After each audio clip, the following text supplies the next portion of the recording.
धारिणी कमला कमल दल विहारिणी वाणी विद्या दाहिनी नमामि त्वाम।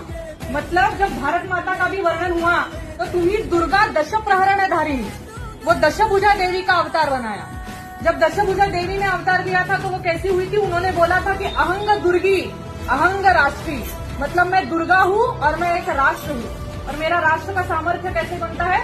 जब मैं हर किसी से कुछ ना कुछ लेती हूँ तो मैं एक राष्ट्र बनती हूँ। जैसे मैंने विष्णु से उसका शंख लिया है, ब्रह्मा से वेद लिए हैं, शंकर से उसकी शक्ति ली है, वैसे एक राष्ट्र का है।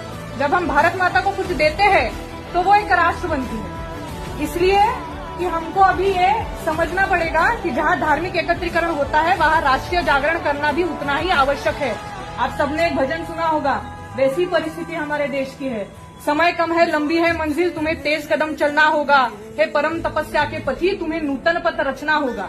तो नूतन पथ रच के ही हमको चारित्र निर्माण से राष्ट्र निर्माण तक कहीं ना कहीं जाना है। इसलिए मैं ये वीर रस की अटल जी की एक कविता बोलती हूँ, जिसमें अटल जी ने वर्णन किया है भारत माता का।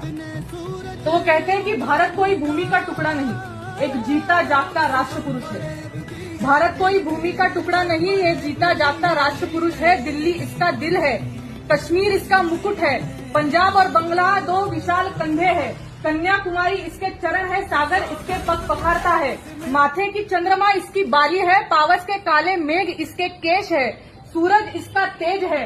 ये वंदन की धरती है, अभिनंदन की धरती है, ये अर्पण की भूमि है, ये तर्पण की भूमि है।